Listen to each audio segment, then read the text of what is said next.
surge el imperialismo dentro de Estados Unidos. Los siglos XVIII y XIX fueron vitales para que Estados Unidos se consolidara como una de las potencias mundiales. Esto debido a varios factores como el exitoso desarrollo agropecuario e industrial y una potente armada naval. Esto propició al país de hacerse con unos ejércitos, economías y políticas más grandes de aquel entonces. Gracias a esto, el país se tomó la libertad, o podría hacerse de países, o podría hacerse de territorios de estos países, también de las estructuras y los pueblos, como por ejemplo la posesión del Canal de Panamá, o cómo Estados Unidos se apoderó de la política de Cuba, de las estructuras del ferrocarril de Guatemala y muchas otras que se verán más adelante. Las condiciones que alcanzó Estados Unidos en la última década del siglo XIX y la primera década del siglo XX propiciaron que esa nación se consolidara como potencia mundial. Tales condiciones fueron exitoso desarrollo agrícola e industrial. La revolución industrial dejó como saldo una elevada oferta de productos. Inversión en una armada naval. Estados Unidos tomó conciencia de la necesidad de proteger sus costas. En consecuencia, invirtió en buques de guerra. Adquisición de territorios en el Pacífico, a fin de mantener influencia en Asia. Reactivación de la doctrina Monroe y del Destino Manifiesto. Los gobernantes de la época difundieron la autopercepción de superioridad y se hizo énfasis en la misión de Estados Unidos, de civilizar otros pueblos. Aspectos que contribuyeron al imperio estadounidense. A lo largo del siglo XIX, la población de Estados Unidos creció extraordinariamente a causa de dos factores: la constante llegada de inmigrantes europeos, en su mayoría jóvenes, procedentes sobre todo de Gran Bretaña, Irlanda y Alemania. También la alta natalidad. La población pasó de menos de 4 millones de habitantes en 1790 a 7 millones en 1810, 13 millones en 1730 y 40 millones en 1870. Los Estados Unidos experimentó un fuerte crecimiento económico, sobre todo a partir de la década de 1830. Ello se debió a la disponibilidad de una mano de obra abundante y joven, el desarrollo de las innovaciones técnicas, especialmente en la industria textil y en la navegación a vapor. También la temprana aplicación de los métodos de división de trabajo y producción en cadena en la fábrica.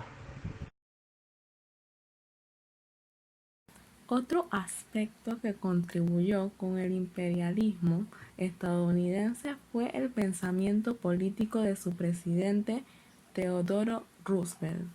Según sus ideas, Estados Unidos era una potencia y debía comunicar esa hegemonía al resto del mundo. Por ello, en 1903 emitió la política conocida como el Gran Garrote. En ella establecía el proceder de Estados Unidos hacia las naciones vecinas, América Latina. Su posición se resumía en la siguiente frase: habla suavemente, lleva un gran garrote y llegarás muy lejos.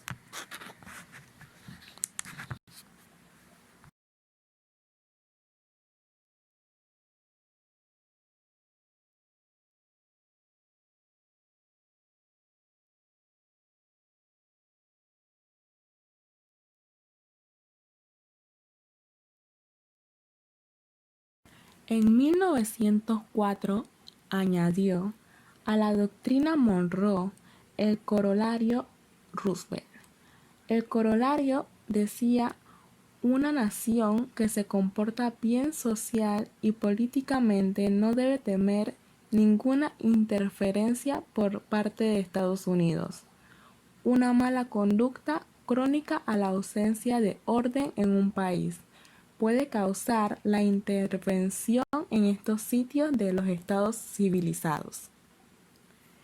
En apego a la doctrina Monroe, en esos casos Estados Unidos actúa como una potencia policíaca internacional.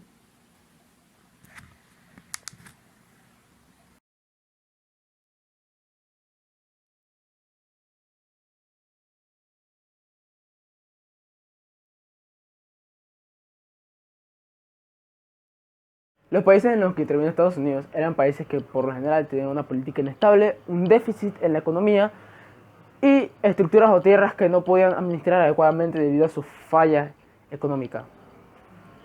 En aquel entonces los países latinoamericanos teníamos a hacer deudas de talla nacional con otros países que eran potencia. Debido a esto, muchos quedamos en deuda, como el caso de Venezuela, Cuba y República Dominicana. Fue entonces que Estados Unidos decidió intervenir propiciando de dinero o comprando los bancos de aquellos países, como el caso de Haití o República Dominicana. También aprovechó las estructuras que estaban libres para administrar. Se apoderó de la mayoría de los países de Latinoamérica. Fueron pocos los que se abstuvieron de hacer un tratado con Estados Unidos.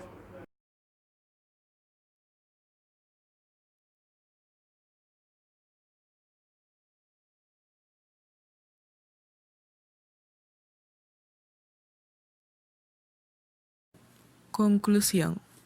El concepto imperialismo en Estados Unidos es aceptado por la mayor parte de la comunidad internacional, tanto por políticos como por historiadores.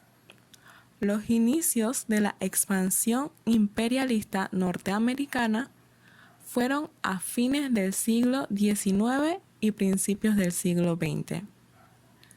Se puede definir imperialismo como la actitud y doctrina de quienes propugnan o practican la extensión del dominio de un país sobre otro u otros por medio de la fuerza militar, económica o política.